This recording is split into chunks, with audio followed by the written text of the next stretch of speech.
Muy buenos días, estamos en una nueva entrega de Enneagrama Sistémico, como todos los miércoles desde la Universidad de la Conciencia en Argentina, Buenos Aires. Y como estamos haciendo en este momento la modalidad de compartir con ustedes personas del mundo internacional del Enneagrama que están trabajando tan conscientemente, tan consistentemente y hace muchos años con el Enneagrama.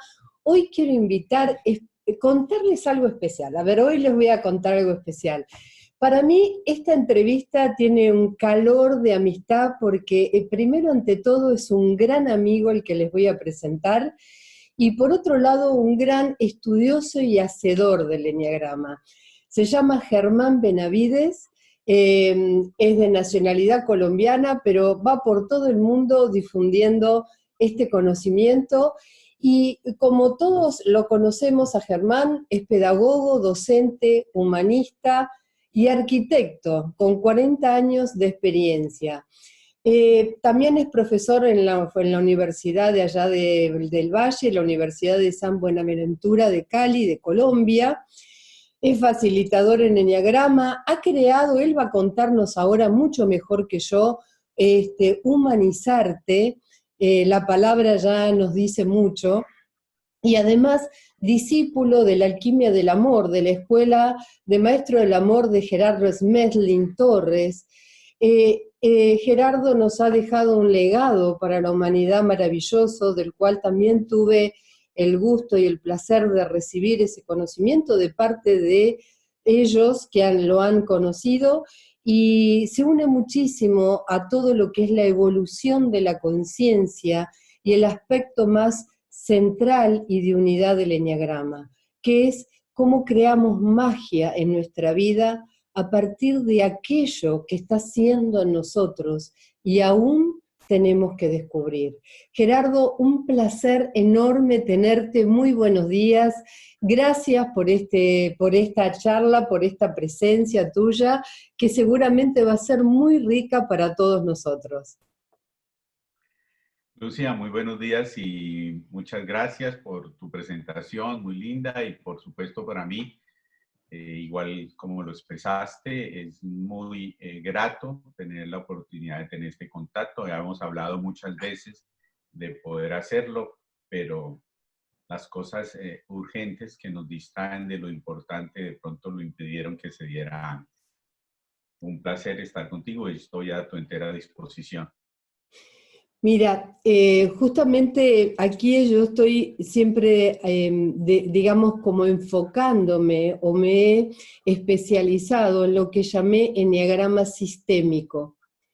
Y justamente los sistemas, es como vos siempre lo hemos hablado, ¿no es cierto? Es una jerarquía, es decir, los sistemas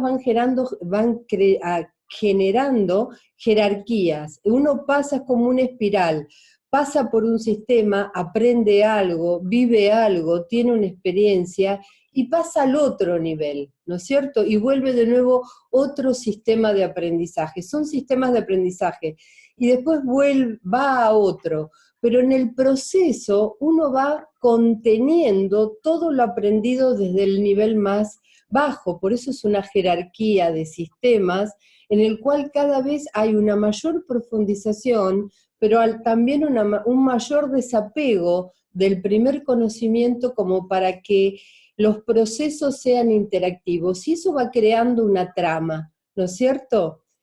Yo digo que en las relaciones que tenemos y en esto de la amistad contigo y los tiempos no existen.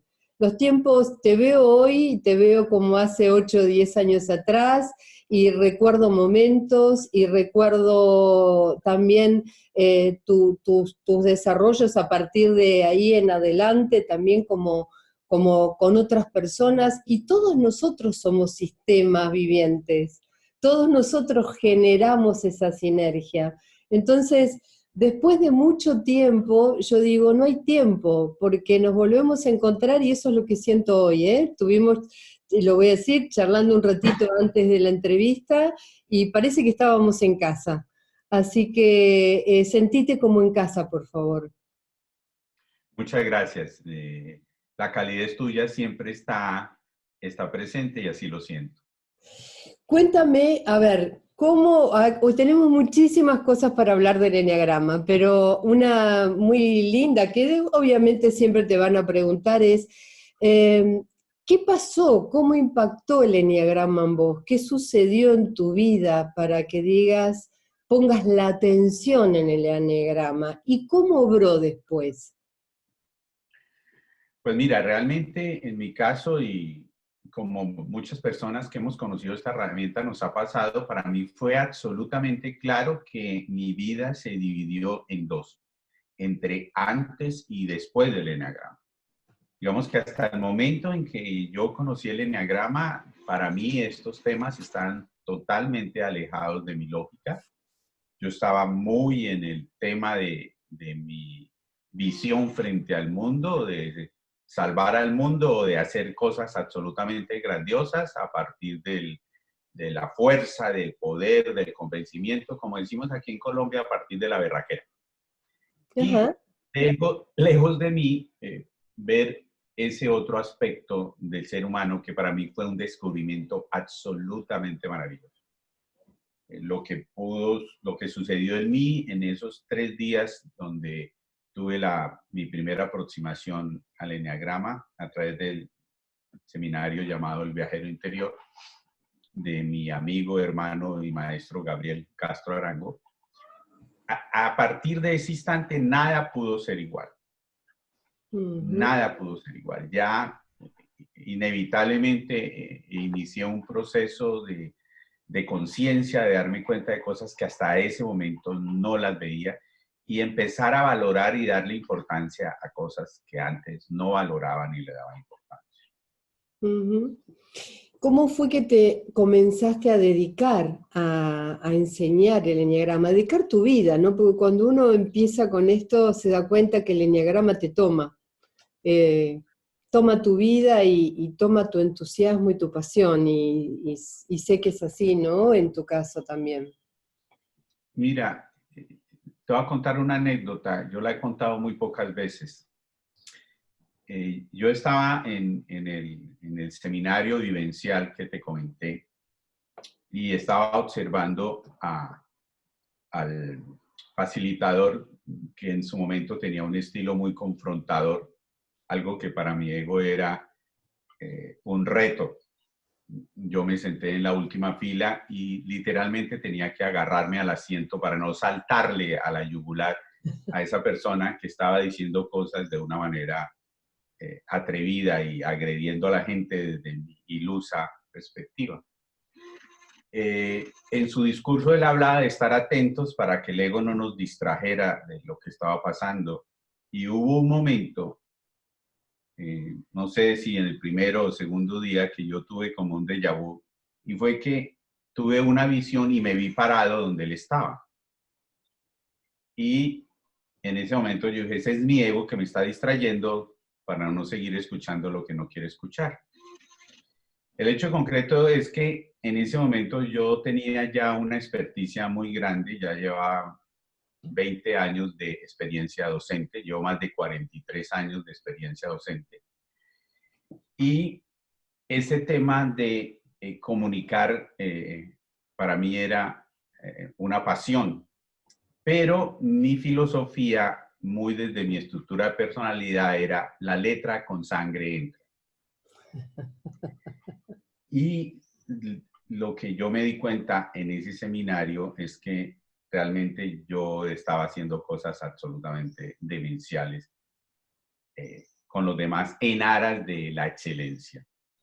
Para abreviar la historia, tuve la oportunidad de estar muy cerca de la organización de la cual recibí el eneagrama y tuve la bendición de ser visto con ojos de amor de los directivos de esa organización, Gabriel y su esposa Victoria, quienes me invitaron a formarme como facilitador en procesos de desarrollo humano. Y fue así como estuve 3 años en ese entrenamiento muy intensivo, no solamente en lo pedagógico, en lo humanista, sino en lo personal. Y simultáneamente llegaron a mi vida dos cosas adicionales, que fueron el maestro Gerardo Smelding, que tú mencionaste ahora con las enseñanzas de la alquimia del amor, y también llegó a mí el sufismo, como esa poderosa opción de ser un discípulo de amor. Entonces, digamos que se dieron cosas afortunadas. Y finalmente, hubo algo que terminó marcando todo, y es que, como decía un amigo al quien aprecio mucho, y en su momento me dolió bastante, dijo alguna vez, hay personas que requieren un seminario para despertar, pero hay personas que requieren muchos y el universo los convierte en facilitadores. Qué bueno. Entonces, creo que si yo no hubiera tenido la oportunidad de convertirme en facilitador, tal vez no estaría en este momento contando la historia, porque el hecho de volver ese trabajo diario, cotidiano, y convertirse no solamente en mi destino, sino en parte de mi destino, sino que se convirtió con el tiempo en mi función, y a través de ello pude descubrir misión. Entonces, ese fue más o menos la historia breve de cómo ocurrió. Desde que nos conocimos, que vos ya estabas totalmente dedicado al eneagrama, cuando creo que 3 años seguidos fui allá a Colombia, pero esa vez que nos conocimos, yo volvía de dar la charla en la IEA, en Estados Unidos, sobre los temas nuevos, eh, y vi en vos una pasión enorme, una pasión, unas ganas de seguir aprendiendo. Vos ya estabas dando el eneagrama, ya hacías tus cursos, y cuando trabajamos con el eneagrama vivencial, que veo que ahora también estás has incorporado, es decir, tenés una habilidad de incorporar conocimientos y de transformarlos. Y siempre digo que hay un valor enorme, y si me permitís, o lo decís vos, no sé, en la tipología 8, que es la capacidad de transformación que la persona tiene, la capacidad para llevar a cabo aquello que le apasiona, de hacerlo concreción, ¿no es cierto?, de hacerlo visible para otros. Tu naturaleza, yo pensando en las personas que veo que se están conectando y que también son 8, tu naturaleza ayudó a que esto sucediera así, tu naturaleza, tus potencialidades como 8, como líder, como una persona fuerte, una persona que quiere concretar absolutamente aquello que le parece valioso.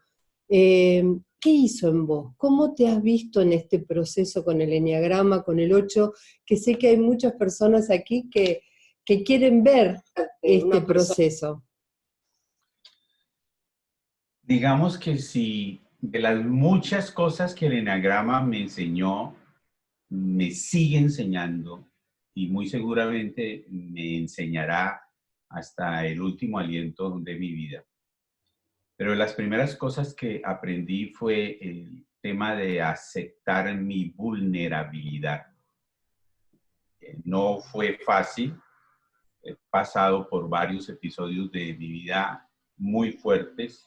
Tú sabes lo que significa la muerte del ego, hasta inclusive pasar por un proceso depresivo muy fuerte que no estaba en mi libreto. En un libreto de un 8 no existe la depresión, más allá de algo que le pasa a las personas débiles, que no tienen fuerza. Pero cuando he podido pasar por esos procesos y rendirme, entregarme verdaderamente, dejar de luchar y reconocer mi vulnerabilidad, digamos que en ese momento puedo tener una dimensión mayor.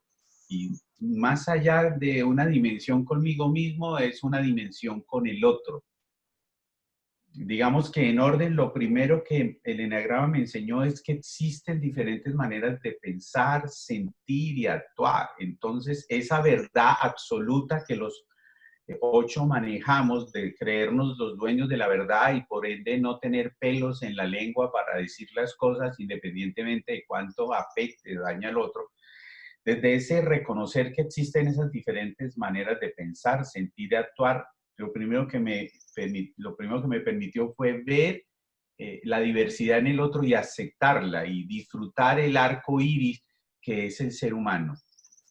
Y luego, posteriormente, al vivir esa depresión, eso tal vez me acercó a ser más humano y sentir realmente que cada uno vive un drama en su interior y que no existe nadie que esté por encima del otro y que así como no habemos mejores, no hay personas mejores que otras, no hay personas menores o inferiores a otras.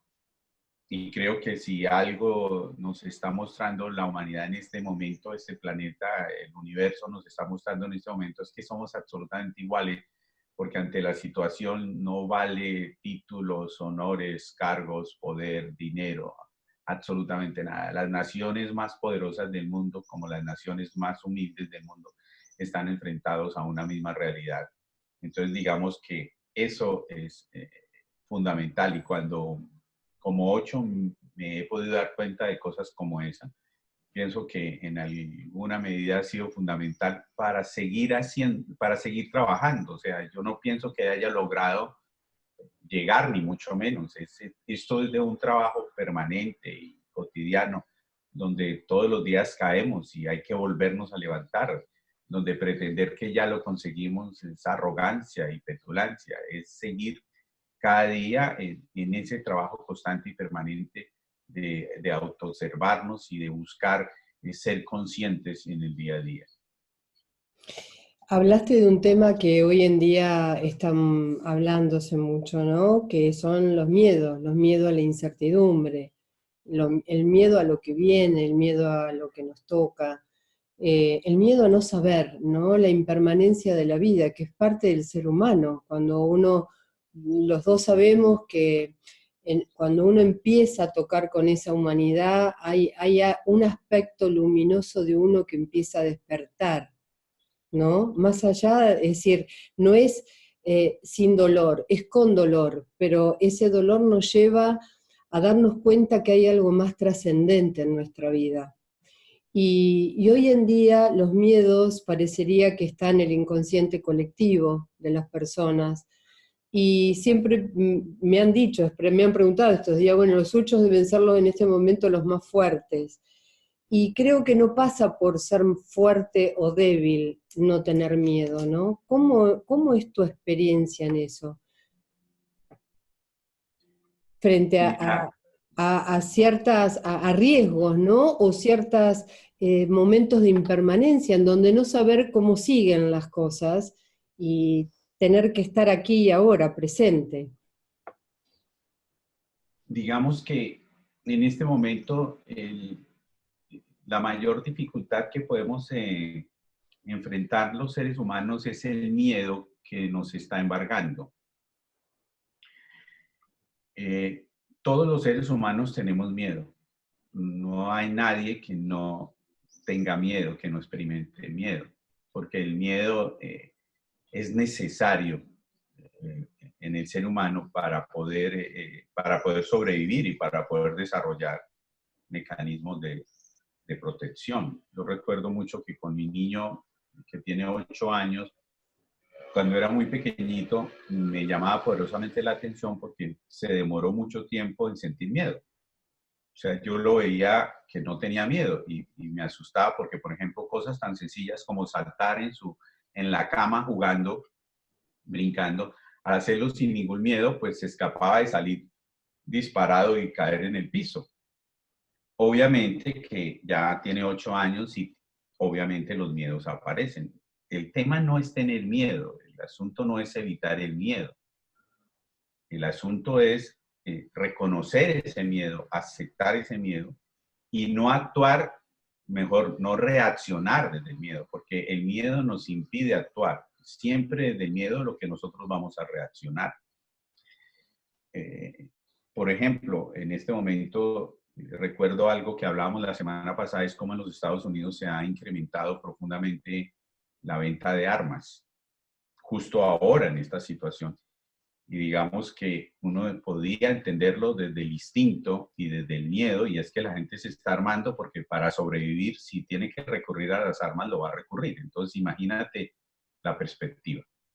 Como 8, entonces, y para no salirme del contexto que me has invitado en esta entrevista, que nos focalicemos para apoyar a mis compañeros de sindicato, los semiasientos. Lo primero es aceptar y reconocer que tenemos miedo. Que tenemos miedo no solamente a la sobrevivencia, sino que tenemos miedo a otro tipo de cosas. Tenemos miedo a no ser responsables. Por ejemplo, es un miedo muy Mm. presente en nosotros. Queremos ser vistos como personas responsables, juiciosas, que respondemos por los nuestros. Entonces, esos miedos, al reconocerlos, nos permiten aceptar esa vulnerabilidad. Y esto va muy asociado con el tema del control, que es el otro tema fundamental de los tipos 8. O sea, si hay algo que tuve claro al principio de todo mi proceso es el tema del control. Pero a pesar de llevar más de 20 años en eso, todavía estoy ahí muy en el control. Lo que está pasando hoy para mí es absolutamente maravilloso, es una oportunidad. Yo estoy feliz, entre comillas, es decir, con respeto de las personas y no ofenderlos con esto, pero este momento que estamos viendo es tan maravilloso porque lo que ha pasado, y yo estoy en mi casa solo, eh, y al estar totalmente aislado, no tengo el control absolutamente de nada. Lo único que tengo el control en el día es que tengo que levantar y preparar mi comida y lavar los platos, y entonces eso me ayuda para estarme lavando las manos seguido. Entonces, pero no controlo absolutamente nada. No puedo controlar absolutamente nada. Y cuando eso sucede, entonces se dispara una serie de cosas como es la creatividad y como es poder hacer cosas que antes no me atreví a hacer. Por ejemplo, el estar en este momento muy aprendiendo y muy entrando en temas relacionados con lo virtual, esto que estamos haciendo hoy. Estoy a la fuerza aprendiendo, sabiendo que eso había que hacerlo, pero ese tema de perder el control y de no poderlo hacer. Entonces, esas dos cosas pienso que han sido fundamentales. Reconocer el miedo, reconocer la vulnerabilidad, aceptarlo para no reaccionar desde él, sino actuar. Y segundo, el control, el verificar cada uno de nuestros días que no controlamos absolutamente nada. Pienso también en la actitud visceral y hacedora, ¿no? Porque la naturaleza 8 siempre tiene que estar haciendo, saliendo, moviéndose, ¿no? Es como quedarse en casa, quedarse quieto, quieto no, pero dentro de un ámbito, digamos, limitado, debe ser bastante, tanto para los 8 como para los 3, que son energías muy, muy activas, muy, muy de tener que estar generando cosas, bastante difícil enfrentarse a eso consigo mismo, ¿no es cierto? Eh, Pues mira, ahí sí es bien interesante porque eso depende mucho del subtipo. a ver, En mi caso, que mi sí, subtipo es autoconservación, eso no me cuesta trabajo, porque siempre busco y, y me aíslo. Aquí sí, en Colombia tenemos una expresión y es cuzumbo solo. Es un pajarito que hace unos nidos en un barranco y es totalmente solo, aislado. Entonces, y muy desde ese movimiento al 5 que también al sí. punto 5 del eneagrama que me llama.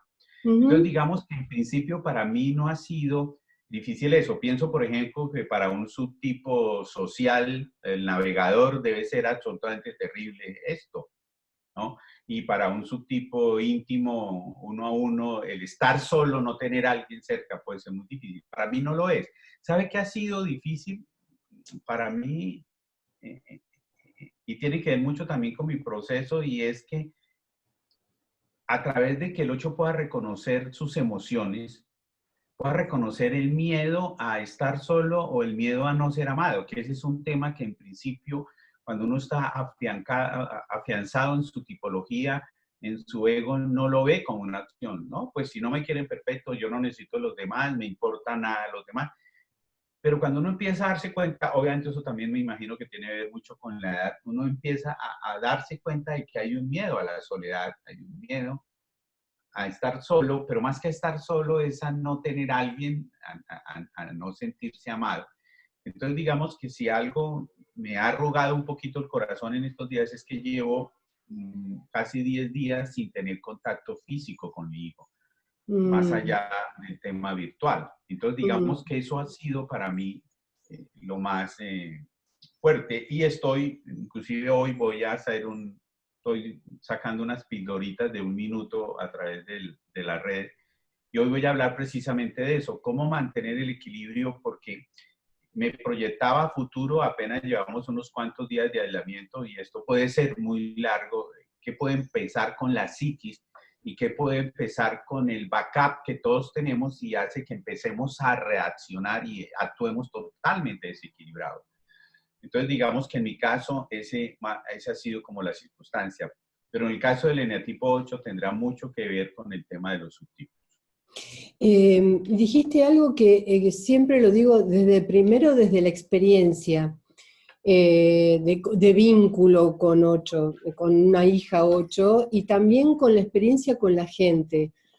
Cuando un 8 está mal, está enojado o está molesto, más allá de dejarlo solo un rato, más allá de que se le pase, ¿no? Que se va al 5 y hay que dejarlo tranquilo y que decante, lo que cambia la actitud de un 8 es el abrazo, el contacto físico, el contacto con el otro, es decir, no tanto la palabra, ¿no? Y este contacto físico, que obviamente tiene que ser recepcionado por la tipología 8, que generalmente lo recibe de los que quiere, de los más cercanos, cambia totalmente la energía, el humor. Esto que decís de la necesidad de cariño tiene que ver con, si bien son viscerales, con esa inteligencia emocional que hay, ¿no? Y en esa inteligencia emocional hay mucha ternura, mucho afecto, mucho amor. Por eso su camino de crecimiento es al 2 obviamente es hacedor para los demás, pero con los suyos yo digo que es un oso amoroso, ¿no? No porque todo, pero es así, ¿no es cierto?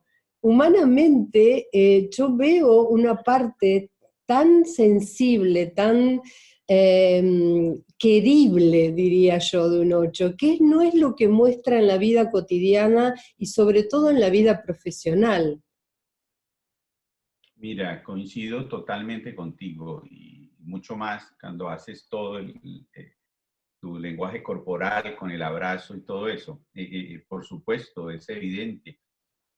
Los 8 seguimos siendo unos niños atrapados en el cuerpo de un gigantón o de un ogro. Yo recuerdo que cuando yo empecé a trabajar con el eneagrama, entendí por qué me fascinaba o me fascina la caricatura del demonio de Tasmania, ¿no? Inclusive me encantaba y tenía el muñequito, y pues que el demonio de Tasmania es un 8, es un terremoto, es un ogro, pero al final es una ternura que está ahí atrapada que no se ha podido manifestar. Entonces, sí, por supuesto, desde nuestro ego, muy seguramente nosotros los 8 siempre hablamos de que a las malas nada. O sea, si hay algo que puede incentivar lo peor de un tipo 8 es cuando nos quieren forzar a hacer las cosas cuando las cosas sean a las malas. Entonces, realmente la fuerza y la confrontación no es la manera. Ahora bien, acabas de mencionar algo que es muy importante y donde el enneagrama mágicamente actúa y es cuando se convierte en una herramienta hermosa para desarrollar la inteligencia emocional. Y los dos pilares de la inteligencia emocional son la inteligencia intrapersonal y la interpersonal. Y lo primero es la inteligencia intrapersonal, es decir, cuando yo empiezo a mirarme a mí mismo, empiezo a reconocerme a mí mismo, empiezo a reconocer mi vulnerabilidad, puedo desestructurar ese discurso absurdo de la injusticia que no existe entra en cuestionamiento todo lo que tiene que ver el control, el cambio de switch, de cambiar el poder por el amor. Entonces, desde ese trabajo intrapersonal, entonces ahora se manifiesta a nivel interpersonal. Entonces, por ejemplo, ahora que tú mencionabas eso, pues llegaron a mi mente personas de Chile, Ecuador, Venezuela, República Dominicana, la Florida, España, lugares donde he podido trabajar y donde he recibido y recibo muestras de afecto y de cariño absolutamente inmensurable. Es una cosa absolutamente fuera de todo, de toda lógica. Tanto amor y simple y llanamente cuando desde ese reconocimiento interno podemos ver al otro, aceptar al otro y reconocer al otro. Germán, un tema que me encantaría que no hemos tratado en este espacio y quienes nos siguen desde el Eneagrama son los subtipos. Y tú lo trabajas muy bien y tu experiencia, ¿no es cierto? No solo con otros 8, sino con los subtipos en el resto de las tipologías. Eh, ¿Qué ves como valor del subtipo? Lo has mencionado y me parece muy bien tomarlo para que cada uno se vea, ¿no es cierto? Que si nos podés dar una breve explicación de cada uno de los subtipos, qué significaría, y qué ves como experiencia vos en las diferencias, por ejemplo, trabajás con otras personas 8, a mí me pasa, y yo veo las diferencias con otras, las tipologías diferentes, ¿no es cierto? Y siempre hablamos que hay una dinámica del mapa personal, pero también el subtipo, según también la historia de la vida de la persona, marca mucho la manera en que está viendo esa realidad. Mira, yo cuando conocí el eneagrama no conocí los subtipos. Y cuando oí hablar de subtipos por primera vez, lo asocié fue al tema de alas. Claro. Luego tuve la fortuna de empezar a trabajar en los subtipos y de poder escuchar a tantos profesores de eneagrama. Por ejemplo, recuerdo mucho sobre el mapa sistémico que tú y todo lo que yo he desarrollado en mi segundo nivel de eneagrama tiene mucho que ver con lo que aprendí de ti. Algún día tendré que contarte todo lo que... Y eso nació en Mira, ese trabajo contigo, luego fue con Uranio, una cosa absolutamente maravillosa. Pues bien, los subtipos son, es una parte del eneagrama inmensamente poderoso porque nos puede llevar a cosas bien interesantes. Te voy a dar un ejemplo. He descubierto, me he dado cuenta, lo he verificado a través de mi experiencia y lo estoy trabajando mucho, que a nivel de relaciones, y por darte un ejemplo que a todo el mundo tocaría, el tema de relaciones de pareja tiene más que ver con los subtipos que con los eneatipos. ajá, Las dificultades que existen entre las personas cuando están construyendo una relación de pareja muchas veces se centran en el carácter, en la personalidad o en su temperamento. Evidentemente que la compatibilidad entre dos seres humanos no está determinado por esto básicamente, está determinado más por su nivel de desarrollo espiritual, para trascender las limitaciones del temperamento, carácter y personalidad, y si es del caso de modificarlo.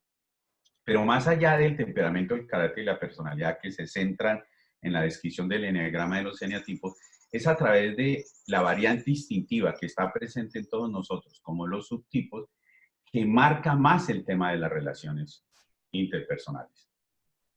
Es más el subtipo. Es decir, que inclusive uno podría hacer un ejercicio, Mario Sicora lo hace, por ejemplo.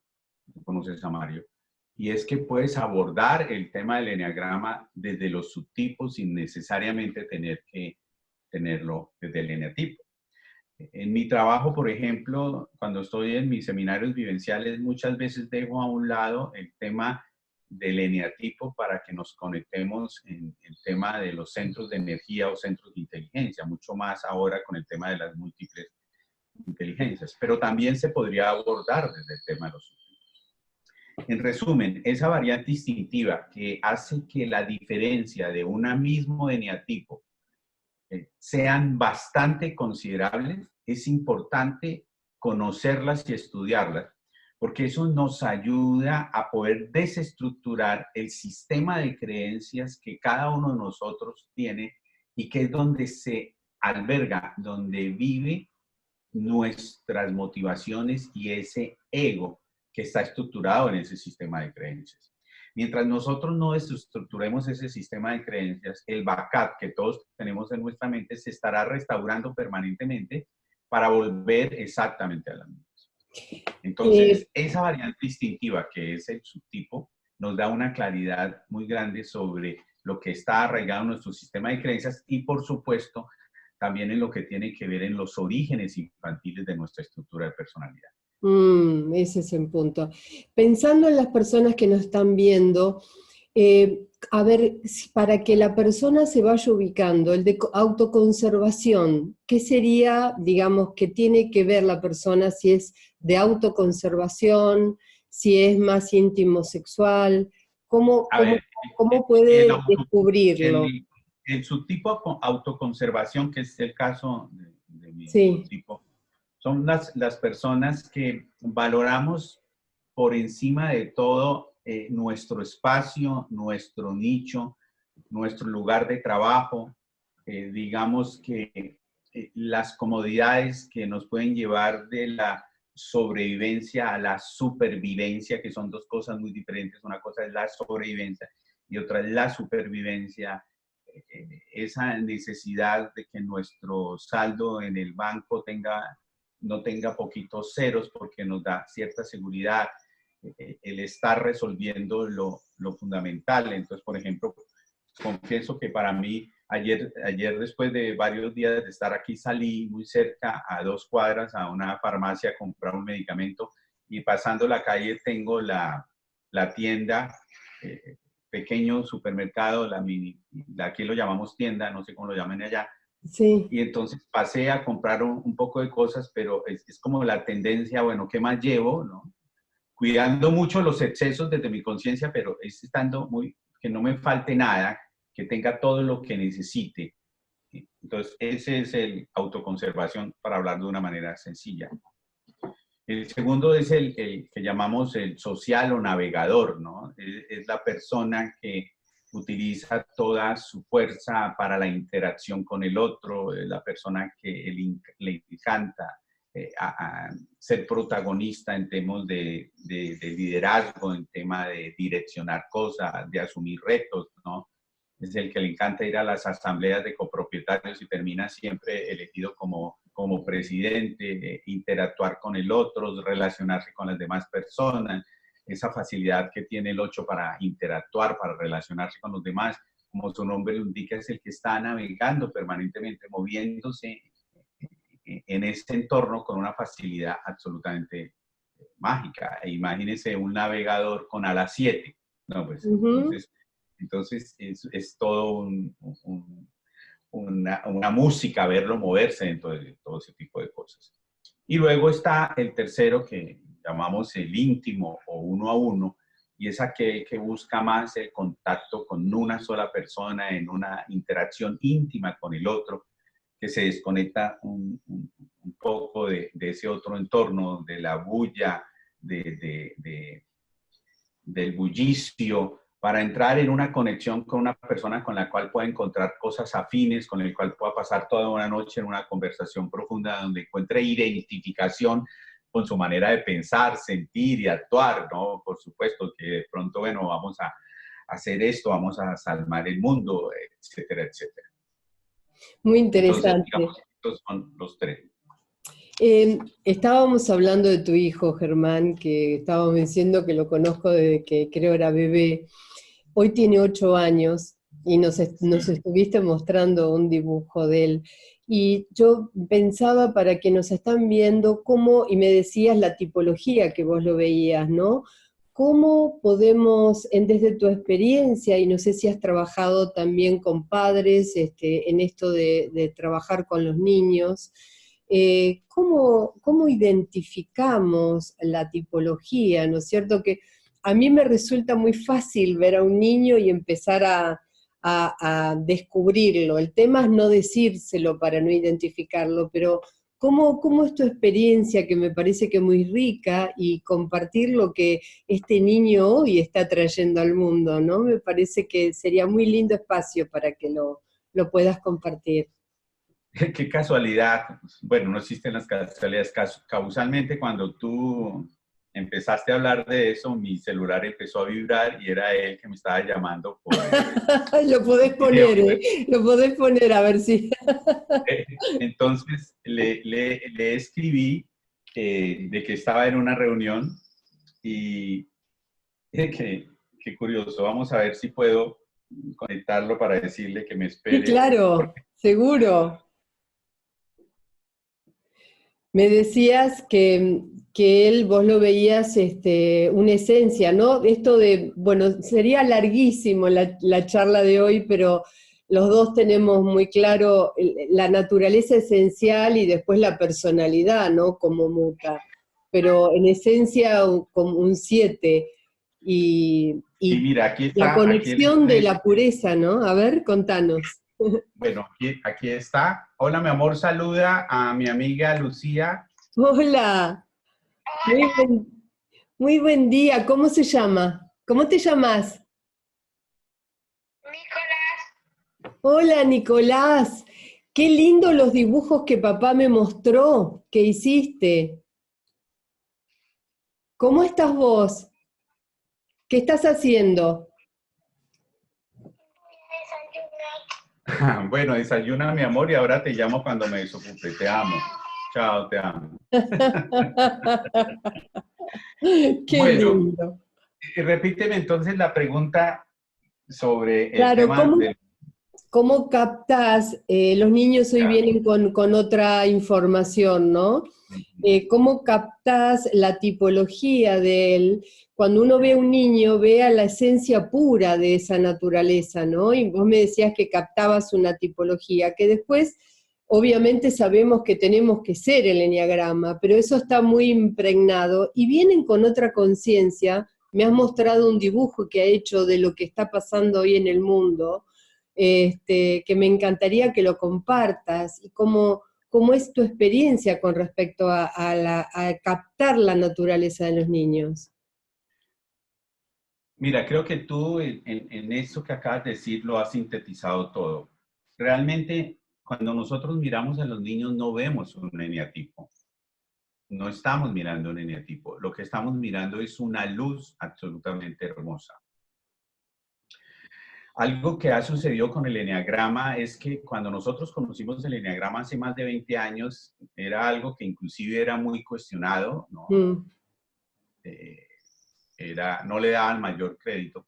Pero si algo tiene el eneagrama es que ha evolucionado, está evolucionando y seguirá evolucionando, y es sorprendente la cantidad de desarrollos que en este momento hay en el mundo. Es una cosa absolutamente fascinante. Y muchas de las teorías del eneagrama, por llamarlo de alguna manera, o mucho del conocimiento del eneagrama, ha sido validado por investigaciones con rigor científico. David Daniels, maestro del eneagrama, que Sí. falleció el año pasado y que era el... ¿Falleció? Sí, sí, Wow. David Daniels, y era el partner de Helen Palmer, Sí. maestro de nuestro querido amigo Uranio Páez Mm. también. Hizo una investigación con todo el rigor científico con bebés, donde verificó científicamente que en los bebés se pueden identificar 9 temperamentos diferentes, desde el mismo nacimiento, porque sabemos que el temperamento es genético. Posteriormente, en los 7 primeros años de vida, el niño construye un carácter a partir de la percepción que de su entorno, de las relaciones con las figuras de autoridad y de afecto el niño tiene, marcado mucho por ese temperamento. Esa percepción hace que él desarrolle unos comportamientos aprendidos que van a terminar conformando su carácter. Su carácter y su temperamento definen entonces su estructura de personalidad. Entonces, digamos que cuando vemos los niños, lo primero que vemos es su luz. Y hay algunas manifestaciones muy hermosas de esa luz, que es lo que nosotros terminamos bien. Y cuando un padre empieza a identificar esa luz que inevitablemente va a convertirse en sombra, lo importante es que nosotros podamos apoyar a ese nuevo ser para que esa sombra sea lo más pequeña posible y se desconecte lo menos posible de su esencia.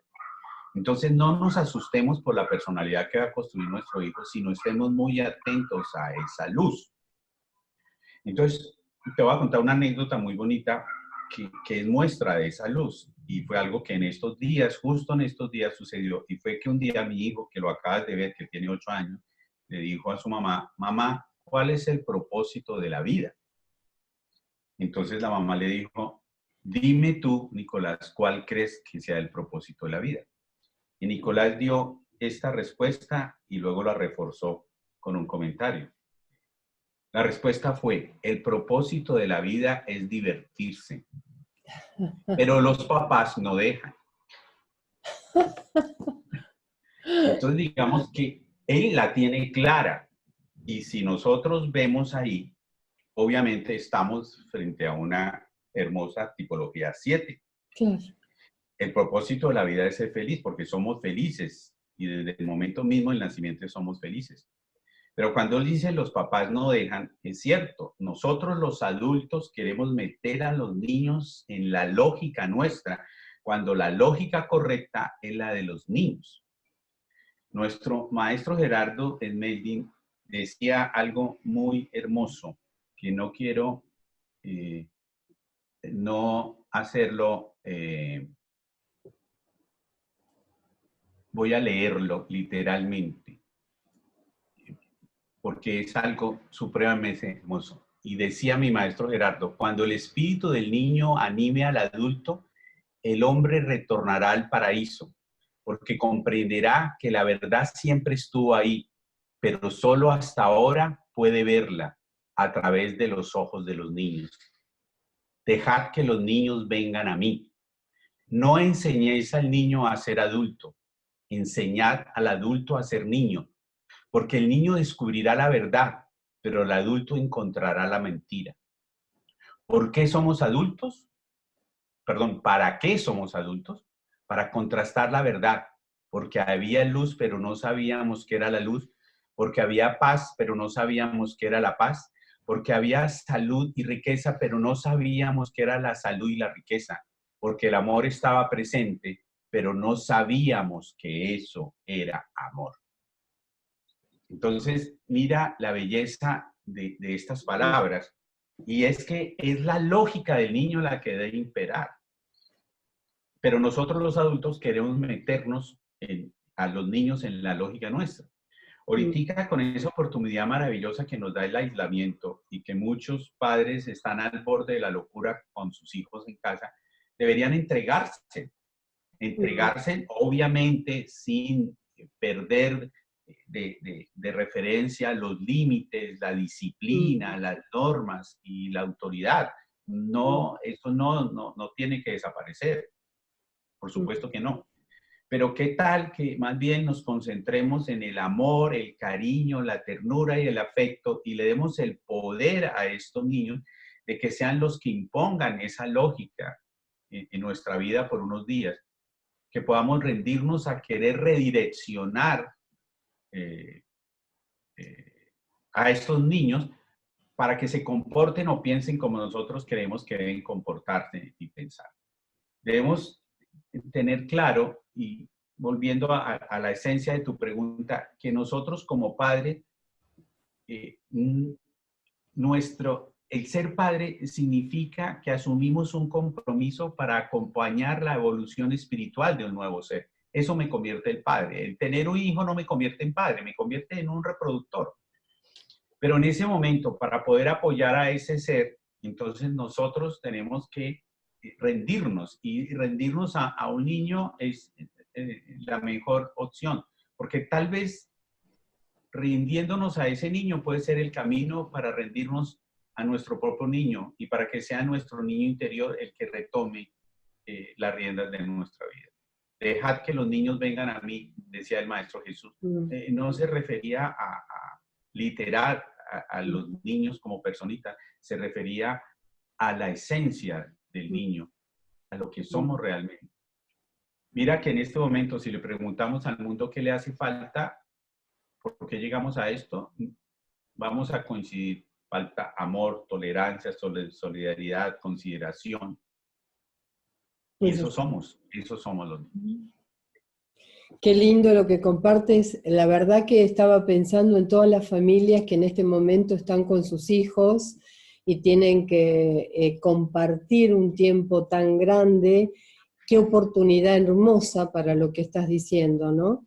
Esto por un lado, como tomarlo como una bendición el poder estar con los niños y poder recrear ese tiempo en casa.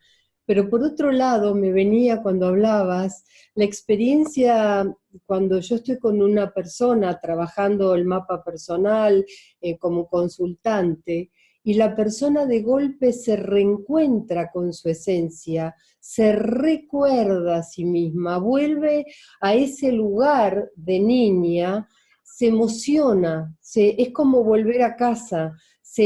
Hay como una epifanía, digo yo, un momento de iluminación.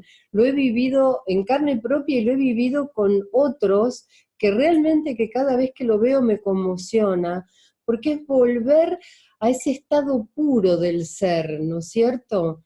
Que está en el recuerdo, está en la esencia nuestra. Y hay todo lo que creíamos, esto que hablabas antes de los mapas mentales, las identificaciones, los roles, es como si se vinieran abajo y hay mucho más. Es como, ahí está todo por seguir descubriendo. Me encanta, gracias por este compartir, porque me parece que puede ser muy, muy, muy valioso.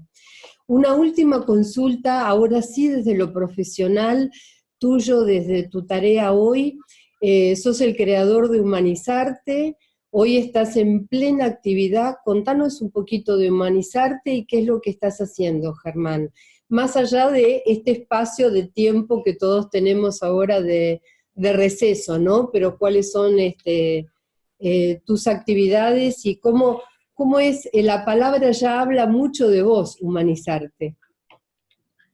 Bueno, digamos que lo que está pasando con Humanizarte, lo que está pasando en este momento en el planeta es absolutamente grandioso y evidentemente nosotros tenemos que aprovechar esta coyuntura. Digamos que Humanizarte, nuestro propósito, nuestra misión es desarrollar procesos para el despertar interior, tanto a nivel personal y particular como a nivel organizacional. Digamos que esa es nuestra misión y en lo que trabajamos fundamentalmente. Para ellos trabajamos con varias herramientas, una de ellas o las dos principales, Enneagrama y las enseñanzas del maestro Gerardo Smed. Por supuesto, otras herramientas como la psicología transpersonal, como el sufismo, como constelaciones familiares, hacen parte de las herramientas que de una u otra manera nosotros estamos trabajando. En este momento estamos en un proceso activo de reinventarnos sobre la marcha, porque lo que está ocurriendo en este momento en el planeta requiere necesariamente eso. Fíjate que una de las cosas que la mayor dificultad que las personas se quejan en este momento de los aislamientos de las cuarentenas es el aburrimiento. Pero Sí. resulta que el aburrimiento es el gestor de la creatividad. Entonces, al estar en casa, que usaste una palabra hermosa, es volver a casa, se trata de eso, volver al origen, volver a lo esencial. Nosotros, esto no sabemos cuánto va a durar. Inclusive, ni los más pesimistas, ni los más optimistas tienen idea de hasta dónde va a llegar eso y lo que nos está faltando. Entonces, en este momento, sin hacer un paréntesis, porque no podemos hacer un paréntesis en nuestra vida, no podemos decir vamos a esperar a que esto pase, sino que ya actualmente tenemos que reinventarnos. Y lo que Humanizarte está haciendo es reinventándonos en términos de cómo llego a la gente, cómo nos comunicamos con la gente, cómo estamos receptivos para lo que la gente necesite. No la disculpa es que la gente no le interesa, es que la gente deja su trabajo personal de último, es que no sé qué. No, es qué es lo que nosotros podemos hacer en este momento, cómo podemos apoyar a nosotros a las personas con las cuales podemos tener contacto. Es decir, angustiarme por lo que está pasando en el mundo y entrar en estados de depresión o rabia no va a resolver absolutamente nada. Angustiarnos por cosas que no podemos resolver porque no tenemos el poder ni el resorte para ello no tiene sentido. Tenemos es que resolver lo puntual, lo nuestro granito de arena. Y nuestro granito de arena es reinventarnos. Humanizarte, como su palabra lo dice, es la humanización. Es volver a ser humanos, a ser humanitos, a retomar el propósito de nuestro proceso evolutivo, y es que cuando terminemos este curso de aprendizaje tan maravilloso nos van a dar un título. El título es: ahora eres un ser humano. Y esto es lo que el planeta nos está pidiendo: convirtámonos en seres humanos. Entonces, lo que nosotros hacemos a través de nuestros seminarios, talleres, y ahora donde vamos a entrar a través de lo virtual, definitivamente es eso: dar herramientas que las personas puedan utilizar para convertirse en seres humanos, para podernos convertir. Y la mejor manera de hacerlo es nosotros, quienes estamos aquí a este lado, quienes pretendemos ser las personas que dan esos aportes, pues no despistarnos y no descuidarnos que nosotros estamos ahí básicamente en ese proceso y que tenemos que ser ejemplo de vida y coherente. No es fácil, pero de eso se trata. La verdad que es así, compartimos, y bueno, ya que dijiste herramientas, te comprometo a que si hay cosas valiosas o algo como para poder compartir, que sean ayudas, tips para las personas, que podamos generar, como dicen los franceses, una liaison, un encuentro en donde podamos compartir Colombia y Argentina para que estemos más unidos, ¿no es cierto? Hay preguntas y quería, por lo menos una, que acá nos están haciendo en las redes, que dice: ¿cómo vivir con el enojo de un eneatipo 8? ¿Cómo vivir o convivir será? No sé, ¿no? Pero con el enojo de un eneatipo 8. Mira, el tema fundamental, digamos que ahí sería la aceptación. Y eso va no solamente para el enojo de un tipo 8 o el resentimiento de un tipo 1 o el orgullo de un tipo 2 o la mezquindad de un tipo 5, la envidia de un tipo 4, la mentira o el engaño de un tipo 3, etc. Es aceptación, aceptar al otro, dejar de luchar. O sea, si algo puede aprender un tipo 8 es que entre librar batallas con los otros, vivir batallas innecesarias, lo único que hacen es alejarnos de nuestro propósito. Entonces es no tratar de cambiar al otro, no tratar siquiera de entenderlo, porque nadie puede entender a alguien que piensa, siente y actúa o reacciona de una manera totalmente diferente a la mía. Es solamente aceptación. Y curiosamente, si ese proceso de aceptación se hace de pensamiento, palabra y obra, que esa es la otra, debemos ser absolutamente coherentes, no es una aceptación superficial o solamente de labios para afuera, no tiene que ser una aceptación profunda, de pensamiento, palabra y obra. En el momento en que yo acepto al otro, le puedo garantizar que ese enojo va a desaparecer, o al menos tú no serás víctima de ese enojo. Y por favor, no me lo crean, verifíquenlo.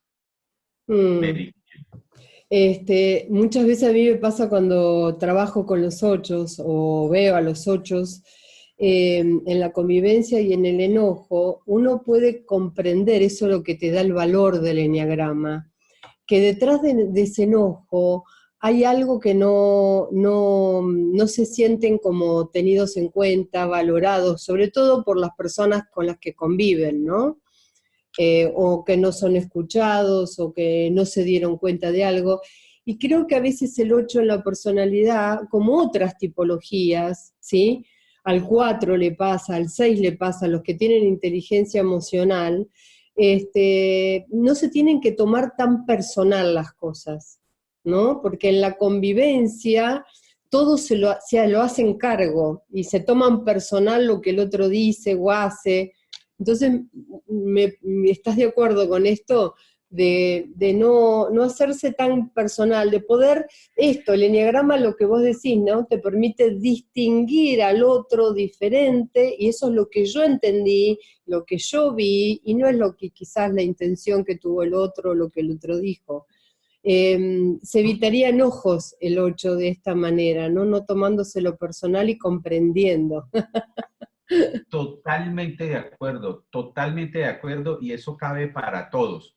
En el tema de las relaciones, siempre asumimos como personal, es que me dijo, me hizo, o no me dijo, no me hizo. Siempre estamos asumiendo las cosas como personales. Mira lo que le pasa mucho a los tipos 8. Un ejemplo concreto. Y es que nosotros los tipos 8 somos muy distraídos, porque como estamos muy centrados en nosotros mismos y en términos de resolver mi necesidad inmediata y estar muy en lo mío, ¿no? Entonces no estamos atentos a los otros. Caso totalmente contrario de un 2, por ejemplo, emocional, Claro. que es justamente lo contrario. Está tan atento al otro que no se ve él. Entonces los tipos 8 no vemos a los otros de forma tal que nosotros llegamos a un sitio un día y saludamos amablemente y de pronto al otro día no saludamos. Entonces resulta que los demás lo asumen como un acto de grosería. No, lo que pasa es que vamos tan distraídos, estamos tan metidos en nuestro propio rollo, en nuestras propias cosas, que no vemos a los otros. Y entonces pasamos por groseros, pasamos por arrogantes, por petulantes. El rollo no tiene nada que ver conmigo, lo que acabas de decir. El rollo es un rollo, cada uno está viviendo su propio drama, su propia historia, su propio dolor, sus propias angustias, sus propios anhelos, sus propios deseos. No tiene nada que ver con el otro. Si nosotros en las relaciones pudiéramos separar eso y no volverlo personal, entonces es cuando aparecen cosas que le pasa mucho al 8, que le pasa mucho al 4, ¿no? Que le pasa mucho al 1, y es que ante una dificultad no tengo que resolverlo ya. No, pero es que dígame, pero es que ¿qué fue lo que pasó? Pero, hombre, por Dios, respire, tome tiempo, eso no tiene que ver conmigo, déjelo, pero no, actuamos, reaccionamos precipitadamente y entonces terminamos agrediendo al otro, es decir, fácilmente interpretamos de manera errónea que estamos siendo ofendidos y fácilmente nos convertimos en ofensores. Coincido al 100% contigo, y ese es